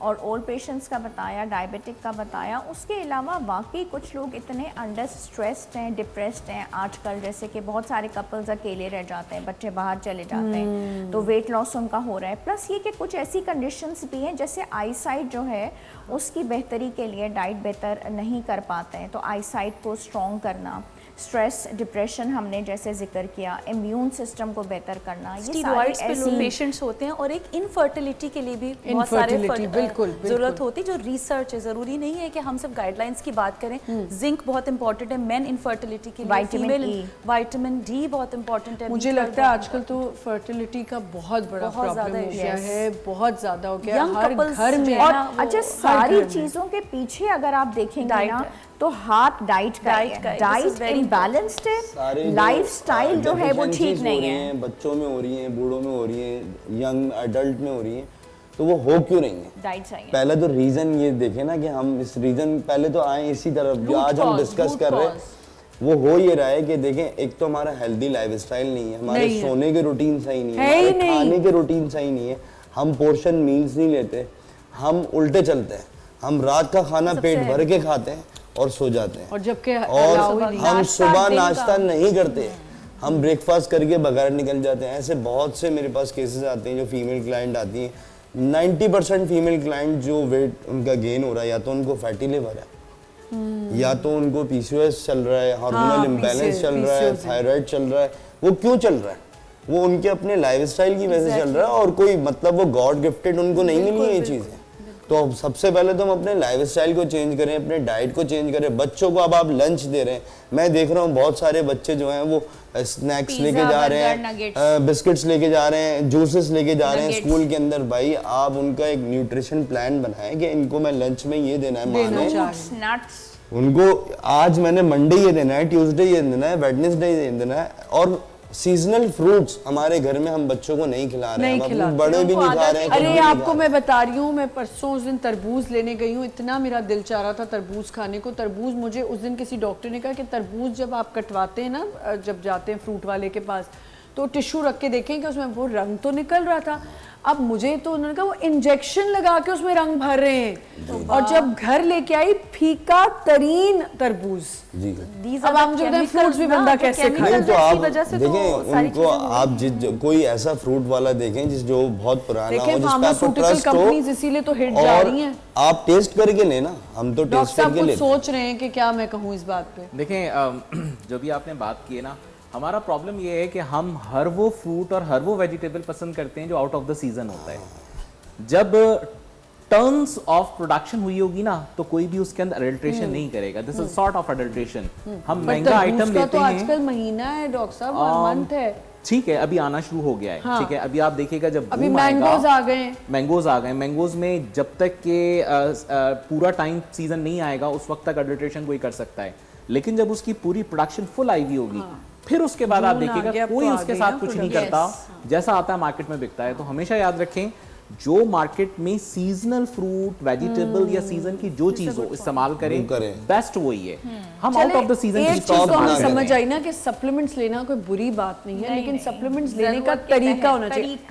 एक चीज मुझे और बताइए, मैंने कहीं पढ़ा है कि अगर आप जैसे 3 महीने तक परपेचुअल आप ले रहे हैं सप्लीमेंट्स, तो आपको ब्रेक देना पड़ता है कि अब आप रुक जाएं, क्योंकि it can affect your liver. हमेशा 6 वीक्स 12 वीक्स का डॉक्टर फॉलो अप देता है, वो इसीलिए देता है कि वो फिर लेवल्स कराते हैं, ठीक है, विटामिन डी का, B12 का, आयरन का, ठीक है, और उसके बाद फिर वो मरीज को बुलाता है। अब वो क्या करते हैं, अच्छे हो जाते हैं ना तो वो लेना शुरू कर देते हैं, तो उसमें मैं वैसे आपको एक बात बताऊं, ये जो लोगों ने सेल्फ डॉक्टर बन गए ना, वो क्यों बने, मैं आपको इसकी वजह बताती हूँ। आप सब भी समझते हैं माशाल्लाह, आप लोग डॉक्टर्स जो है ना, जब आपकी पेन चलता है ना, तो आपके जो बाहर काउंटर पे वो जो पीए है ना, उसका भी काफ़ी पेन चलता है। जाहिर है फीस भी तो देनी है ना। अब मैं बताऊं, लोग इस वजह से भी बचते हैं कि भाई इतनी फीस कौन दे, फ़ोन खोलो, गूगल चैट GPT से पूछ लो मुझे क्या बीमारी है, मुझे इसका हल बता दें। अब ये भी एक बहुत बड़ा नुकसान हो गया है, आपको पता है। सारे लोग चैट GPT पढ़ के और वहाँ अपने आप को इलाज कर रहे होते हैं और अपने इलाज कर रहे होते हैं, और फार्मेसी वाले बहुत सारे कर रहे हैं। फार्मेसी वाले के पास जाएं, मेरे सर में दर्द है, मेरी लोअर बैक में पेन है, मुझे जरा बैठ, हाँ ये ले लेंगे, अच्छी एंटीबायोटिक्स बहुत ज्यादा इस्तेमाल करने लग जाते हैं। यूएस में मैं गया, मुझे कुछ चाहिए था, मुझे लोअर बैक पेन उठा, तो मैं दवा लेने गया, तो उन्होंने बोला प्रिस्क्रिप्शन दे। हाँ, दवाई तो वो देते, वो फिर नहीं देते। सुबह वो आया, फिजिशियन आया, उसने आके मुझे पूरा, उसने मुझसे हिस्ट्री ली, चेक किया, फिर उसके बाद उसने मुझे लिख कर, भाई आपको खांसी नज़ला हो जाए, आप पिट जाएं अगले के आगे, फार्मासिस्ट के आगे कि मुझे एक एंटी एलर्जी दे दो, वो नहीं लिख के देते। उसके लिए उन्होंने इमरजेंसीज खोली हुई है, आप जाएं अगर आपको बहुत प्रॉब्लम है। और हम यहाँ से ट्रैवलिंग के लिए जा रहे होते हैं, इतना तो पहले दवाई का पैकेट बनाते हैं, उसमें हर किस्म की दवाई हमने रखी होती है कि हमें किसी वहाँ पे किसी खर्चा ना पड़ जाए हमारी ज़िंदगी को। खाने पीने में बच्चों के, अगर आप समझती हैं सप्लीमेंट्स अगर बचपन से स्टार्ट किए जाएं, एक और चीज़, अगर एक मदर ब्रेस्ट फीड पे है, जो सप्लीमेंट्स वो ले रही है, तो क्या वो बच्चे को मिल जाएंगे उसी के थ्रू? बिल्कुल, ठीक है, बच्चे को वो मिल जाएंगी अगर वो ब्रेस्ट फीड के ऊपर है वो बच्चा। और उसमें यह है कि अगर माँ अपनी खुराक भी बहुत अच्छी कर लेती है, जिसमें वो गोश्त का भी इस्तेमाल कर रही है, दालों का भी, फलों का और सब्जियों का भी, तो वो भी बच्चे और ये जो हम बच्चों को गमी बेयर्स और ये जो रिवाइटल्स और ये सब दे रहे होते हैं, क्योंकि मैं देती थी अपनी बेटी को, मैंने एक कॉम्बो बनाया हुआ था, लेकिन मैंने डॉक्टर से पूछ के बनाया था, तो ये दे सकते हैं बच्चों को? ना दें तो बेहतर है। अच्छा। क्योंकि ये प्रोसेस चीज़ें, उससे बेहतर है कि बच्चे को फल और सब्जियों की तरफ लगाएं। जूस हम जो ब्लेंडर में खुद बना लेते हैं जूसर में, क्या वो देना सही है या फ्रूट खाएं? फ्रूट खाना ज़्यादा बेहतर है, बट एट सर्टेन पॉइंट अगर कोई ना खा सके तो आप थोड़ा बहुत दे सकते हैं, अगर डायबिटिक नहीं है। जैसे कहते हैं ABC जूस पीना चाहिए, डिपेंड करता है। अगर आपको स्किन इन्हांस करना है, सपोज करें कि आपकी स्किन का कोई प्रॉब्लम है, बाल गिर रहे हैं, और रिकमेंड अगर आपका है कि डॉक्यूमेंटेड आपको आयरन की कमी आ रही है, तो फिर आप ले सकते हैं। अगर आप डायबिटिक नहीं है, ओबीज नहीं है, तो आप ले सकते हैं, बट खाना ज़्यादा बेहतर है। खाना इज मोर इम्पोर्टेंट, कुछ छिलके के साथ होता है, फाइबर होता है। ओबीज आपने कहा, इस पर एक बहुत बड़ी डिबेट है कि अगर एक हेल्दी इंसान है, मोटा ताज़ा सब कुछ, क्या उसको सप्लीमेंट की ज़रूरत है? बिल्कुल है। मेरे हिसाब से सप्लीमेंट किसी भी यंग पर्सन को, बल्कि बच्चों को भी नहीं लेना, यंग पर्सन्स को भी नहीं लेना, ज़रूरत ही नहीं है। सप्लीमेंट याद रखिएगा कि एक जैसे होता है ना वक्ती तौर पे, तो बुढ़ापे में किसी तो ले को सकते हैं। खड़ा करने के लिए जो है वो काफ़ी है। दुनिया की स्टडीज़ ये हैं कि फोर्टिफिकेशन एक टाइम तक काम करती है, सप्लीमेंट बहुत ही थोड़े टाइम काम करती है, क्योंकि होता ये है कि this is an external thing. Body जो है ना, वो हर आने वाली चीज को, अगर वो फूड ना हो तो उसको वो इन्वेडर तस्वुर करती है, तो वो एक टाइम तक तो उसको लेती है, देन उसके बाद उसकी एफिकेसी खत्म हो जाती है, आपको क्वांटिटी बढ़ाना पड़ती है। तो नतीजा ये निकलता है कि अगर आप फॉर एग्जांपल 1 साल तक कंटिन्यूअसली एक ही सप्लीमेंट यूज कर रहे हैं, बॉडी यूज टू हो जाएगी। क्या इसका मतलब जो हम सप्लीमेंट बालों के लिए, नेल्स के लिए, उन चीज़ों के लिए ले रहे हैं, तो इसका मतलब कोई फायदा नहीं है उसका? नहीं होता, एक बाल तो नहीं बढ़ेगा 3 मंथ्स आप देखिएगा आपकी बॉडी इंपैक्ट नहीं ले रही और होती। दूसरी बात ये कि हमने इस पूरे प्रोग्राम में हर चीज़ का जिक्र किया, लेकिन इस चीज़ का हमने अभी तक पूरे प्रोग्राम में जिक्र नहीं किया कि सप्लीमेंट के अंदर फाइबर नहीं होता। आपके पास 2 प्लेट्स हैं, एक प्लेट है उसके अंदर आयरन और विटामिन सी और जिंक और बायोटिन और ये सारी गोलियां, और बाकायदा कुछ लोग ऐसे हैं जो सुबह अपनी बेगम से कहते हैं कि नाश्ता लगाओ, नाश्ते के अंदर ये 5 गोलियां होती हैं। और एक दूसरा बंदा है जो पैकेट्स बनाए होते हैं, बना के रखे हैं, पैकेट बने हुए, आज ये खानी है, रात को ये खानी है। अब मैं हैरान एक बंदा है दवाइयों पे वो चल रहे सुबह हैं। जा रहा है, उसके पास उसकी प्लेट में सेब है, एक एग है और इस पे दूध मियाँ का बड़े ग्लास खुश हैं, ठीक है। नहीं इस पे मियाँ बड़े खुश हैं, मेरी बीवी ने मेरे लिए पैकेट्स बना के रखे हुए विच इज नॉट हेल्दी, लेकिन उसका पेट उससे नहीं भरेगा ना, वो 5 गोलियां खा के जा रहा है। लेकिन दूसरी तरफ एप्पल है, मिल्क है, एग है, चाय है या फ्रेश जूस है, उसमें आपको फाइबर मिल रहा है, डॉक्टर आयशा पूरा दिन आपका पेट भरा रहेगा। डॉक्टर आयशा, मैंने ऐसे बहुत लोग देखे हैं जो ये इनटेक भी कर रहे हैं और सप्लीमेंट भी खा रहे हैं। नहीं तो that is the over intake, और प्लस वाइटामिन्स की वजह से आपको कॉन्स्टिपेशन होती है ना, फाइबर नहीं मिलते ना इस बात पे कि हम बच्चे को पहले कहते हैं गपलू हो जाए, मोटा हाँ, हो जाए, फिर उसे खिलाए पतला जा रहे हैं। करो। फिर लड़कियां आती हैं कि अब इसको पतला कर दो, अम्माएं आती हैं कि इनको पतला। हमारी नीयत क्या है, किबला सीधा करें ना, हेल्दी खाना दें। अच्छा, जो जैसे डॉक्टर साहब ने कहा कि न्यूट्रिशन यानी डेफिशिएंसी, मैं आपको बताऊं कि मोटे इंसान को भी कभी कभार जरूरत होती है, उसकी सीवियर डेफिशिएंसी होती है, क्योंकि वो जंक खा रहा होता है, नीज की प्रॉब्लम आ जाती है, आपकी हड्डियों में प्रॉब्लम। मैंने मोटे लोगों में B12 डेफिशिएंसी और इतनी सारी आयरन डेफिशिएंसी, क्योंकि वो खा रहे हैं क्या, वो सिर्फ फ्रेंच फ्राइज खा रहे हैं, वो बर्गर्स खा रहे हैं, ठीक है। और जो अंडर न्यूट्रिशन है वो तो है ही है कि जो नहीं खा रहे वो तो नहीं खा रहे, घर गुर्बत की वजह से या इकोनॉमिकल स्टेटस की वजह से। जब आप खाना खाएंगे या फल और सब्जियां खाएंगे तो आपको मिलेगा फाइबर। जब आपको फाइबर मिलेगा तो आपकी कॉन्स्टिपेशन दूर होगी। जब कॉन्स्टिपेशन दूर होगी तो वजन मुतनासिब रहेगा, वजन की ज्यादती नहीं होगी। बहुत ज्यादा सप्लीमेंट्स और विटामिन्स लेने से भूख ज्यादा लगती है, अच्छा, वजन बढ़ता है। मैंने देखा है कि ड्यूरिंग आप जब while you working out gym में लोग बीच में जा के कुछ शॉट्स ले रहे होते हैं। देखिए वो गलत है। ड्यूरिंग वर्कआउट आपको सिर्फ पानी पीना है, और कुछ लोग समझते हैं कि पानी जो है ना हमने कम पीना है। हाँ, मैं भी यही समझती हूँ, पानी ज्यादा से ज्यादा। लेकिन अगर जब मैं एब्स कर रही हूँ और मैं पानी पी रही हूँ, स्टमक कर रही हूँ, जिस दिन मैं लोअर बॉडी कर रही हूँ, मेरे पेट में दर्द शुरू हो जाता है। मैं आपको बताता हूँ, ये मिथ से बाहर आ जाएं, ये मिथ अरे तो जब दर्द हो रही तो फिर क्या मैं बता रहा हूँ ना, आपने एप्स शुरू किया तो एप से पहले आप हाइड्रेट कर लें अपने आप को। पानी कितना पी लें, और वो ही ना फिर नहीं, पानी पीने का मतलब ये नहीं कि आप गिलास भर के पानी पिए जा रहे हैं, आपने सिप सिप करके पानी लेना है। लेकिन ड्यूरिंग वर्कआउट अगर मैं 1 घंटे का वर्कआउट कर रहा हूँ तो भाई मैं 1 घंटे के अंदर कम से कम 1.5 लीटर पानी तो पीऊंगा। लेकिन हम क्या करते हैं, मुश्किल से 1 गिलास पी लेंगे, 2 गिलास पी लेंगे, तो ये भी गलत है, ठीक है। और फिर बीच में जो आप शॉर्ट्स की बात कर रही हैं, ये सब मार्केटिंग हो रही है, ये सब अपनी चीज़ें बिक रही हैं, वहाँ पे जिम्स के बिजनेस चल रहे हैं, अपने नई चीज़ें बेच रहे हैं। हमने आज तक ना ये चीज़ें प्रोफेशनल होने के बाद भी अप्लाई नहीं की। ठीक है, आपको बताऊं, मेरा आज भी नाश्ता, मैं अभी नहीं कर रहा वर्कआउट, 6 मंथ्स हो गए मैंने ट्रेनिंग छोड़ी हुई है, रेस्ट पे हूँ। मेरा आज भी ब्रेकफास्ट जो है एप्पल होता है, ओट्स होते बिल्कुल हैं, सही, ड्राई फ्रूट्स होते हैं, पीनट बटर होता है, ब्लैक कॉफी होती है। ये मेरा डेली रेगुलर नाश्ता करते हैं आप, माशाल्लाह। वो मेरी अब मील है। एप्पल, पीनट बटर, इतना कैसे मैं तो एक ही चीज नहीं, सब चीजें थोड़ी थोड़ी होती हैं, ये नहीं कि इतनी हाँ, पोर्शन में। अच्छा, ये भी एक मिथ है कि बटर ज्यादा नहीं खाना चाहिए। देखिए, ये एक बड़ी इंपॉर्टेंट चीज़ है दुनिया में ना, कहीं कहीं कोई सी जो है वो प्रॉब्लम है, जिसको हम कहते हैं हमारे यहाँ ट्रिपल बर्डन है। हमारे यहाँ माल न्यूट्रिशन भी है, हमारे यहाँ ओवर न्यूट्रिशन भी है, अंडर न्यूट्रिशन भी है। दुनिया में ऐसा कॉम्बो आपको कहीं मिलेगा नहीं कि लोग बहुत ज्यादा खा के भी बीमार हैं, कम खाए हुए भी हैं और खा पूरा रहे हैं, लेकिन और फिर हमारे यहाँ एजेस भी अब कम होने लग गई हैं। बिल्कुल ऐसे आप अगर बाहर देखें, क्यों इतनी जिंदगी तक बूढ़े चल रहे होते हैं, क्योंकि उनका लाइफस्टाइल डिफरेंट होता है। हमारे यहाँ पाकिस्तान तीसरे नंबर पे है डायबिटीज में, तीसरे नंबर पे, और वो भी सबसे ऊपर है चाइना, फिर इंडिया। वो इतना बड़ा कंट्री है, इसलिए वो फर्स्ट और सेकंड है। हम इतने से हैं और हम थर्ड पे हैं। हम थर्ड। इस पे थोड़ी सी बात इधर एक छोटा सा हम ब्रेक लेंगे, अब फिर इस पे थोड़ी सी बात करेंगे। एक छोटा सा break, will be right back.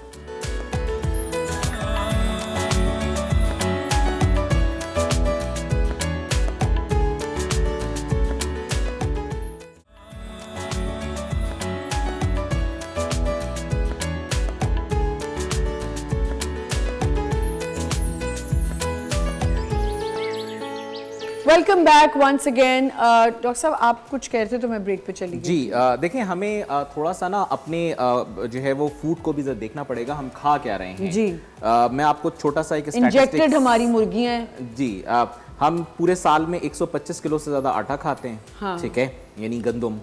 हमारे पास 15 ग्राम से ज़्यादा पूरा प्रोटीन नहीं है अंडे का पूरे साल में एक बंदे का, ठीक है, यानी आप पर डे के हिसाब से काउंट करें। सही। हम तेल कितना खाते हैं? 24 किलो तेल एक बंदा पूरे साल में खाता है, जबकि ये रेशो इंडिया में 18 किलो। और अगर चाइना और जर्मनी में देखें तो 6 से 7 किलो है। रियली? ठीक है, हाँ, ये हमारी जो है वो बेस्ट प्रैक्टिसेस खाने की हैं, जिसके बाद हम कहते हैं कि हम बीमार क्यों हैं। इसी तरह से अगर हम बात करते हैं प्रोटीन की, तो प्रोटीन कम ले रहे हैं। शुगर की ज़रा बात कर लें। शुगर हमारे यहाँ बड़ी कॉमन सी चीज़ है कि जी कोला ड्रिंक है, पी लो कोई बात नहीं, पानी है। हाँ। नॉर्मल जो रिक्वायरमेंट है कोला ड्रिंक की 15% चीनी, यानी कि एक ग्लास 100 ml के अंदर 15 ग्राम आप चीनी ले रहे हैं। और अगर आपने एक बॉटल ले ली 600 ml की, तो इसका मतलब क्या हुआ? 90 ग्राम 80 ग्राम चीनी आप जो है वो पी रहे हैं। लिमिट कितनी है? आपकी बॉडी को सिर्फ 50 ग्राम चीनी चाहिए। आपने एक कोला ड्रिंक से ओवर कर दिया 30 ग्राम, और इस तरह की आपने 2 कोल्ड ड्रिंक, 3 कोल्ड ड्रिंक, अगर आप मिल्क शेक में चीनी, बिस्किट का पैकेट, अगर आप मिल्क शेक में चीनी पी रहे हैं, शामिल हो रही है ना, एडेड शुगर है। अब ये अमाउंट अगर आप निकालें तो कितनी बनती है? एक बंदा दिन में 250 ग्राम, तकरीबन 1 पाव चीनी खा रहा है।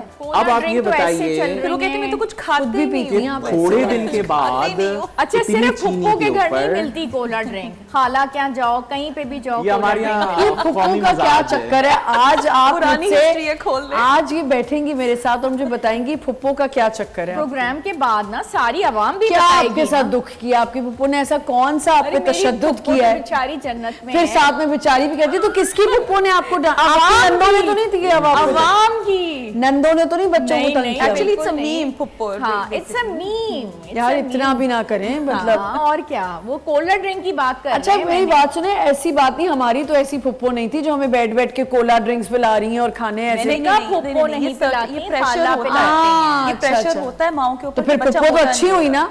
फुप्पो कहाँ पिलाती हैं? तो आयशा का दुख ये है कि कोला ड्रिंक नहीं मिली हमें फुप्पो के घर। ऐसा और नहीं। क्या, पानी मिलता है। नहीं, हमारी तो कुछ ऐसी एक आध फुप्पो हैं जिनके कैंस पड़े होते थे हर चलेंगे, वक्त। फिर बताइए, उनसे दोस्ती करते। तो आपको जाके कोला ड्रिंक्स मिलाएंगे। लेकिन आप बिल्कुल ठीक कह रहे हैं। अच्छा, एक और चीज़ है जो हमने अपनी ज़िंदगी में बहुत शामिल की हुई है, माशाल्लाह हमारे सेट के इर्द गिर्द ये चीज़ें हो रही होती हैं।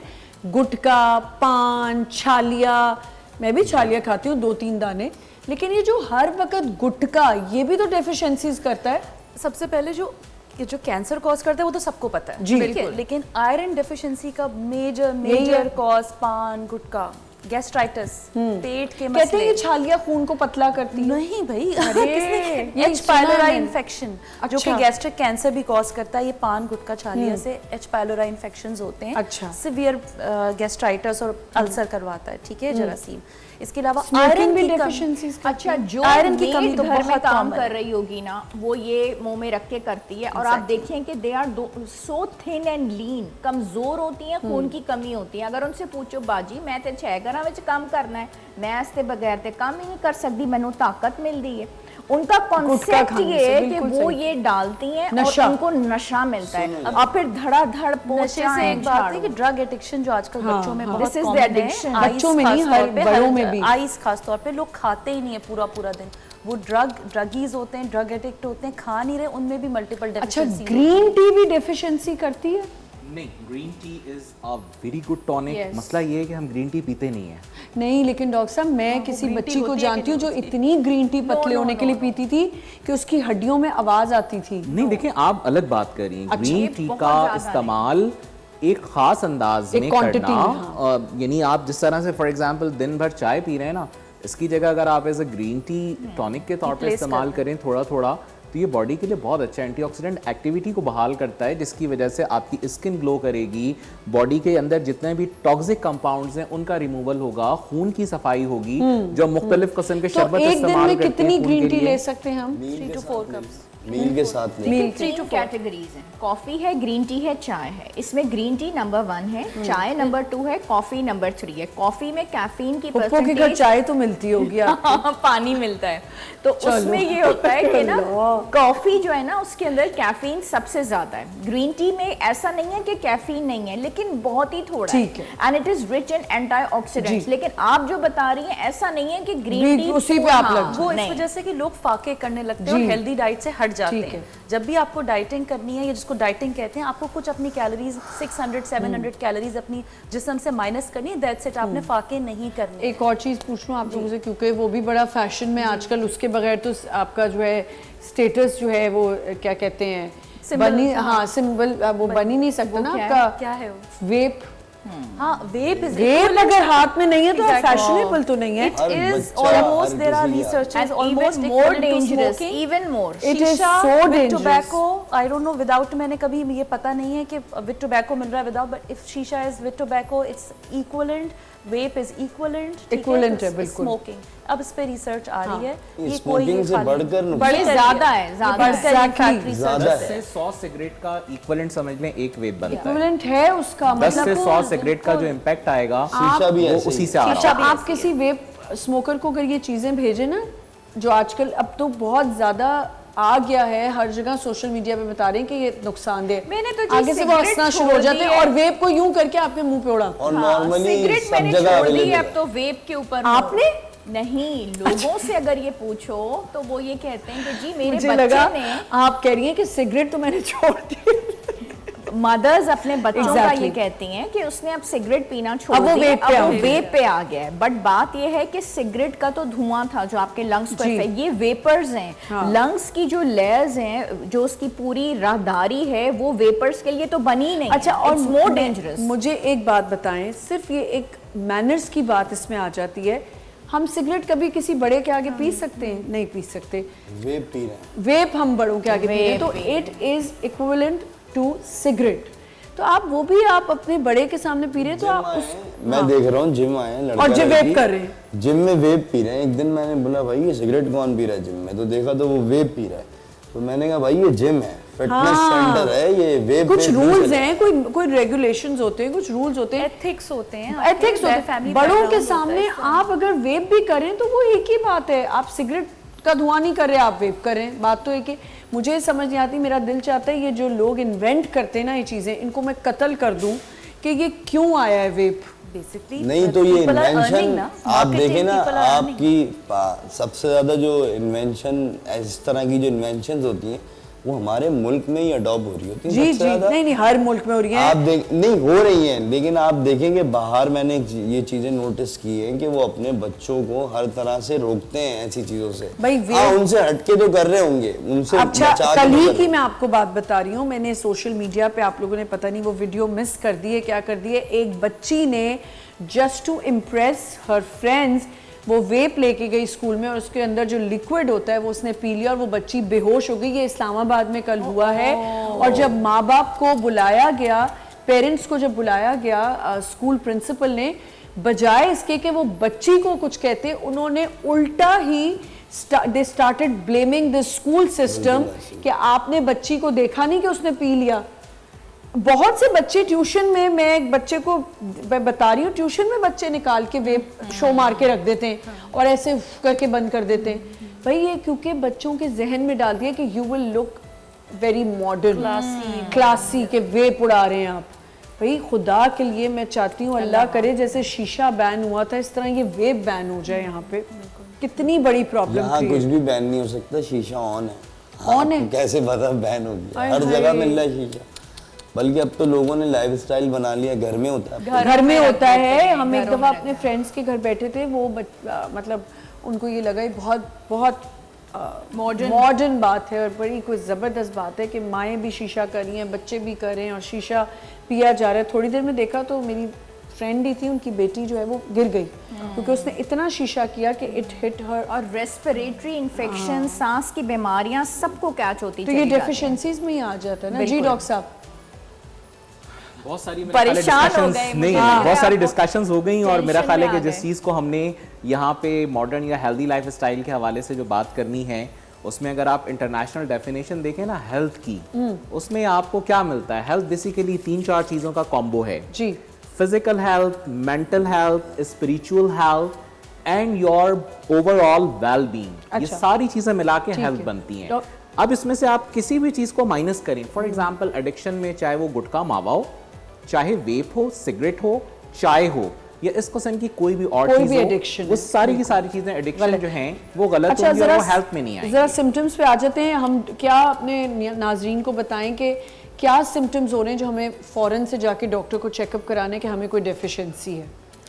थकावट, थकावट, undue थकावट, lethargic, फटीग, सांस का fatigue. फूलना, ठीक है. ये बालों का गिरना, ठीक है, भूख का ना लगना, वजन का कम होना, ये कुछ अनयूजुअल सी हैं और ये बड़ी वेग सिम्टम्स हैं। ठीक है, कि ये सब बहुत सारी बीमारियों में आ सकती हैं। हड्डियों में दर्द होना, हाँ, कमर में बहुत दर्द, कमर में दर्द हो या टांगों में दर्द हो, रात के वक्त नींद यानी आपको बेचैनी पैरों में, जिसको रेस्टलेस लेग सिंड्रोम कहते हैं, बहुत सारी चीज़ों की कमियों की वजह से। ठीक है, ठीक है, इसमें हम फॉर चेकअप करा लेंगे। अच्छा, काम अगर हम अपना, मेरा ख्याल है कि अगर वर्कआउट बढ़ा लें, रूटीन वर्कआउट बढ़ा लें, तो मेरा ख्याल है बहुत सारी चीज़ें कंट्रोल हो सकती हैं। 2 कामों को अगर आपने करना है अपने लाइफस्टाइल को मेंटेन करने के लिए, चेंज करने के लिए, तो यकीनन आप इन सारी चीज़ों को कवर कर जाएंगे। नंबर 1, अपनी फूड को देखें, अपने ग्रॉसरी को देखें कि आप क्या कंज्यूम कर रहे हैं।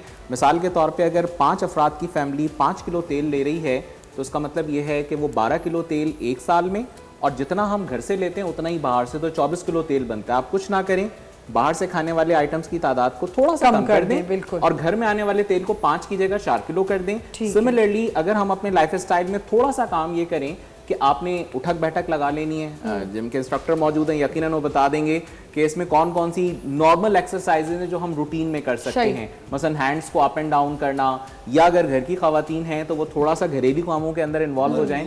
जब थकन आएगी तो अल्टीमेटली आपके सारे काम बहुत अच्छे तरीके से हो जाएंगे। कुछ ना करें तो मैं ये सजेशन दूंगा कि भाई कोई एक्टिविटी करें, एक्टिविटी कर लें, कुछ नहीं तो कोई गेम खेल लें, कोई तो एक्टिविटी करें, कुछ भी ऐसा करें जिससे आपकी कैलोरीज बर्न हो। ठीक है डॉक्टर साहब, स्वेटिंग भी ना होना लोगों के लिए क्या इसमें भी अलार्मिंग है कि आपको बिल्कुल स्वेट नहीं हो रहा?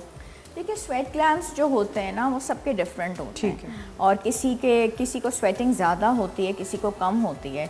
लेकिन ये है कि अगर स्वेटिंग के इश्यूज आते हैं तो यूजुअली ये होता है कि हम थायराइड हार्मोन लेवल्स और विटामिन डी लेवल्स चेक करवा लेते हैं। अगर वो बिल्कुल ठीक आते हैं और फिर भी स्वेटिंग का इशू है, तो ये कि पानी का इंटेक बेहतर करवा लेते हैं, तो उससे फ़र्क पड़ जाता है। अगर कोई भी सप्लीमेंट आप लेना चाहते हैं, जैसे अभी इन्होंने फरमाया, अगर आप जिम का सप्लीमेंट लेना चाहते हैं तो आपको एक प्रॉपर ट्रेनर जो आपको सही बता सकता है कि ठीक है अब आप ये सप्लीमेंट ले सकते हैं। ओवर द काउंटर जाके सप्लीमेंट्स ना लें, ओवर द काउंटर जाके कोई चीज़ ना परचेज़ करें।